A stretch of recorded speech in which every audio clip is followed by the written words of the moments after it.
हमारे राज्य के लिए बहुत बड़ा अवसर है। मैं आदरणीय प्रधानमंत्री श्री नरेंद्र मोदी जी का धन्यवाद करता हूं कि उन्होंने हमको ये मेज़बानी करने का अवसर मिला, और अवसर उनके कारण से हमको मिला है। और इसमें 10,000 से भी ज़्यादा खिलाड़ी पूरे देश से देवभूमि उत्तराखंड आए हैं, और उन सबका आतिथ्य करने का भी हमको अवसर मिल रहा है। एक अच्छा अनुभव है निश्चित रूप से हमारे खिलाड़ियों के लिए, आने वाले बच्चों के लिए ये बहुत प्रोत्साहन करने वाला होगा, और उनको एक प्रेरणा देगा कि वो खेलों से जुड़ें और खेलों में आगे बढ़ें, राज्य का भी नाम रोशन करें, देश का भी नाम रोशन करें।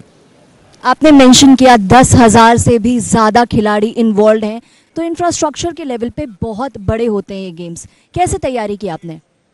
हमारी सब तैयारियां बहुत पहले से ही चल रही थी, और जब से अक्टूबर 2023 में आदरणीय प्रधानमंत्री जी ने इसकी घोषणा की थी कि 38वें नेशनल गेम्स जो है देवभूमि उत्तराखंड में होंगे, तो हमने तभी से तैयारी शुरू कर दी थी। 11 स्थानों पर राज्य के अंदर 11 जगह ऐसी हैं जहां पर ये नेशनल गेम्स आयोजित हो रहे हैं। अलग अलग प्रतियोगिताएं अलग अलग स्थानों पर हो रही हैं। सभी जगह पर अच्छा स्ट्रक्चर बनाया गया है, इंफ्रास्ट्रक्चर बनाया गया है, और अच्छी खेल सुविधाएं बनाई गई हैं, जो निश्चित रूप से आने वाले समय में हमारे सभी खिलाड़ियों के लिए काम आएंगी। उनके व्यक्तित्व का विकास करने में, उनको खेल का स्थान उपलब्ध कराने में, और हर तरीके से उनकी अच्छी प्रैक्टिस होगी, जिससे कि आने वाले समय में वो एक अच्छे खिलाड़ी बनकर निकलेंगे यहाँ से। पर्यटन को भी बढ़ावा मिलता है जब बड़े गेम्स होते हैं, बड़ा टूर्नामेंट। बिल्कुल, अभी पूरे देश के अंदर एक सकारात्मक संदेश यहाँ से जा रहा है, और आज मैं खिलाड़ियों से भी मिला था। मैंने उनकी भोजन व्यवस्था, आने जाने की व्यवस्था, रहने की व्यवस्था, सभी व्यवस्थाओं और प्रबंधों पर चर्चा भी की है, खिलाड़ियों से बात भी की है, और सभी लोग अभी अच्छा महसूस कर रहे हैं। एक अच्छा अनुभव लेकर वो यहाँ से जाएंगे। ये एक बड़ा मंच इसलिए भी है कि संस्कृति उत्तराखंड की है, उसे प्रस्तुत किया जा सकता है इसके ज़रिए। हाँ, निश्चित रूप से हमने इससे पहले हमारे यहाँ G20 हुआ था, और G20 में भी एक अच्छा अनुभव जो विदेशों के डेलीगेट्स आए थे लेकर गए थे। इस बार हमारे खिलाड़ी देश भर के एक अच्छा अनुभव उत्तराखंड की संस्कृति से, उत्तराखंड का जो परिवेश है, यहाँ का रहन सहन है, यहाँ के लोगों की एक आतिथ्य करने की जो संस्कृति है, वो सब अच्छा अनुभव लेकर जाएंगे यहाँ से।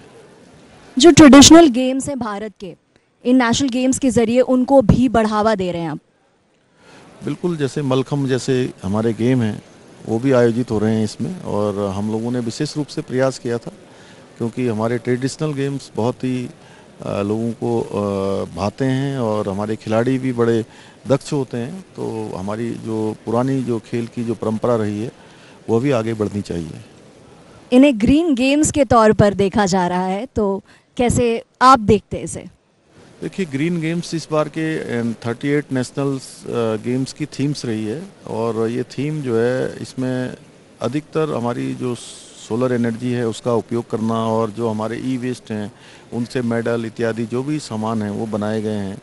और इसमें कम से कम जो है जो हमारी ऊर्जा है उसका कम से कम खपत हो, और सौर ऊर्जा का अधिक से अधिक इसमें उपयोग हो, ये हमने पहले दिन से सुनिश्चित किया है। उसी के आधार पर इसको आगे बढ़ा रहे हैं, और इसका संदेश यह भी है कि ग्रीन गेम्स चूँकि पूरा एक संदेश देने वाला पर्यावरण संरक्षण का भी संदेश है।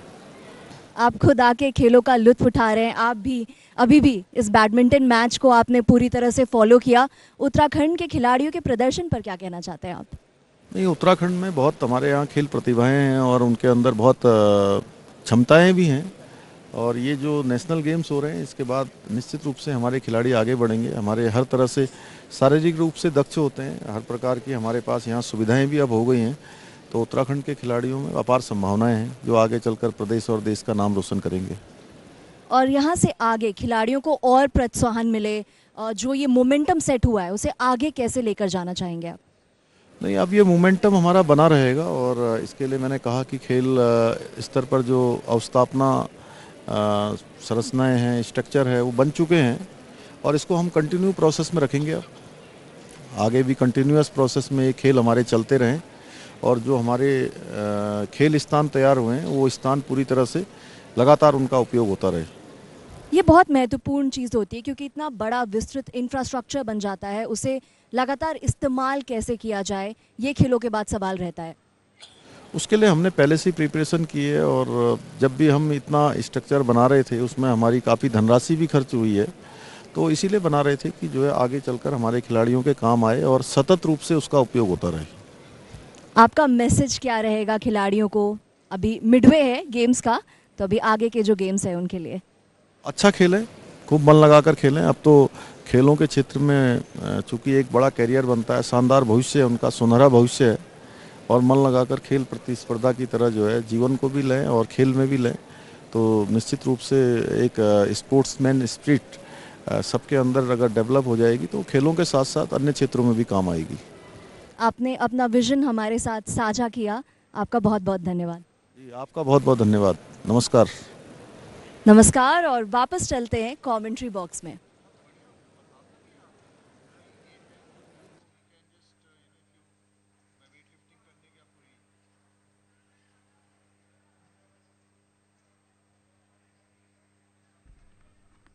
Those are the highlights of the men's singles final played at court number 1 live on Doordarshan Sports. Great judgment call by Rawat. The loser